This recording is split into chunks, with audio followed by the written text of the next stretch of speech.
There's a story about George Lucas that I think you desperately need to hear. It is something that you see in the original Star Wars, but more importantly, it's something that George actually experienced in his life. You see, George Lucas had his own burning homestead moment.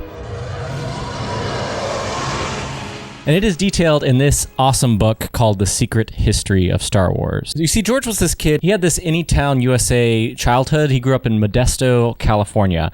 I like to think of it this way. If there's a bright center to the universe, or a bright center to California at least, Modesto is the town that it's farthest from. It's literally like 100 miles from San Francisco, or really any major California city. Well, if there's a bright center to the universe, you're on the planet that it's farthest from. And George loved, his true escapism was fast cars. He loved fast cars. And when you think about it, like cars at the time, we're talking about the 1950s America. This is the post-World War II boom, and they represent freedom. There's nothing more Americana that represents the freedom, the idea of going for a drive, than the car. And George's father was reluctant, but eventually relented and bought him this little tiny yellow Italian sports car. But this one thing that brought joy to a very bored young man's life, drag racing, dragging the mane, it nearly killed him. 3 days before his high school graduation, George Lucas was T-boned just outside his family ranch and nearly died. He talks about this in interviews later in his life. Like this was a moment of reckoning, because like this one thing that brought him joy, this one dream that he had, was ripped away from him in a moment. He woke up the next day in the hospital, broken bones, crushed lung. This accident ended once and for all his racing dreams. But in a way, it also saved him, because it forced him to ask this very important question, which is, if I survived, maybe, just maybe, there's something more I'm meant to do. Now, I'm not going to sit here and pretend that George immediately had the answer to this question, but I think the significant part of this moment in his life is that he began to ask it. This is a question you should ask. Maybe there was a promotion that you lost out on. Maybe there was a relationship that failed. How do we deal with these kind of setbacks? And I would argue that these are the burning homestead moments of our lives. Let me explain. George Lucas turned this car crash into his own turning point, to pursue being an artist, to pursue film, creative artist type. His father wasn't a fan at all, but he was true to his own desires. We're going to talk about that more a little bit later. But this is found, of course, in Star Wars. Luke Skywalker, in a moment, realized that there was nothing more for him on Tatooine. He lost his only family there, and it was time for him to finally respond to the call to adventure. There's nothing for me here now. I want to learn the ways of the Force and become a Jedi like my father. That's what you can do with obstacles in life. It can either be a tragedy, or it can be a turning point. And you know, we talk a lot about Tolkien on this channel too, and he has a word for this. It is the Eucatastrophe. Eucatastrophe. It's when a story turns from disaster towards redemption. It's George Lucas's car crash, Gandalf the Grey plummeting to his seeming death in the mines of Moria as he faces the Balrog, only to rise again as Gandalf the White. It's interesting, we've been doing a series of videos on friendships on this channel, and I talked in a previous video about my own desire for fellowship, for connection in my career in the military, and how difficult I've found that. So my last Air Force assignment, leading up to my deployment, for me and my team, it was a really challenging time, to put it lightly.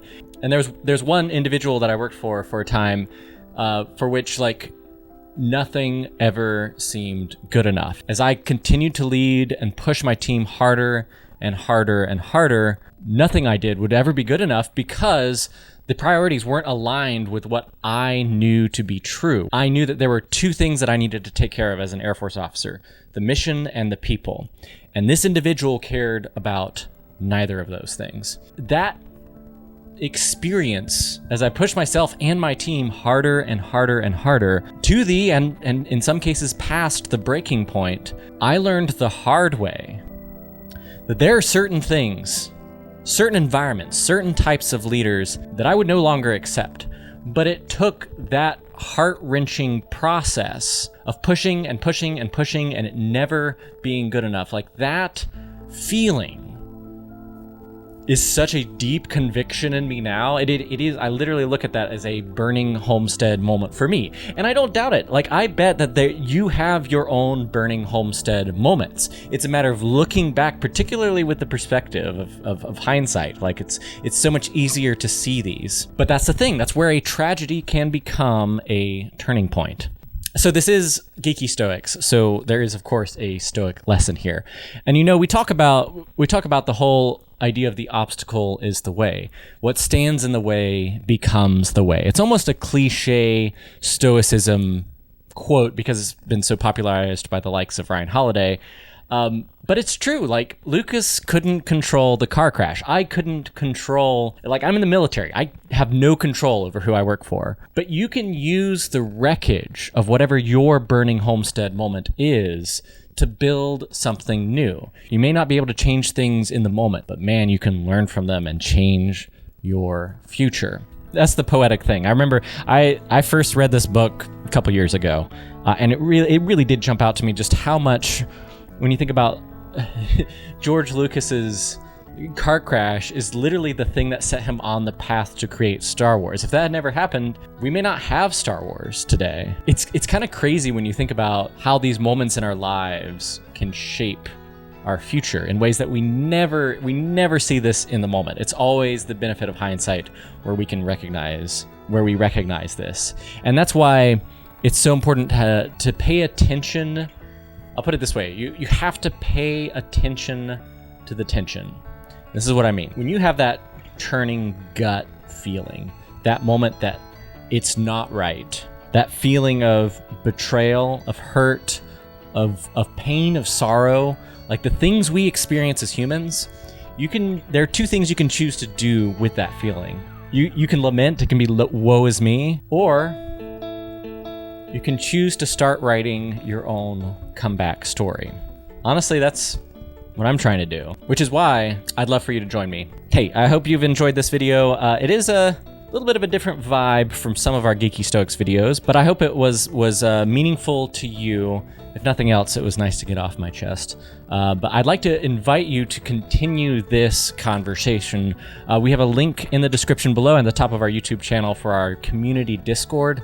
That's a great way to get involved with other Geeky Stoics.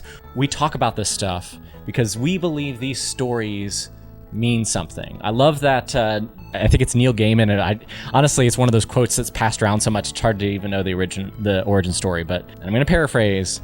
But like, fairy tales are more than true, not because they teach us that dragons are real, but because they teach us that we can defeat dragons. So if there's anything that we're trying to do here at Geeky Stoics, it's defeat our dragons. And the vehicle we use are these stories that we love. There's the Discord link and also our Substack community newsletter. Right now we're putting out some behind the scenes as we write the Geeky Stoics book. So there's a lot of really exciting things to come this year and next year. So until next time, may the force be with you. Always.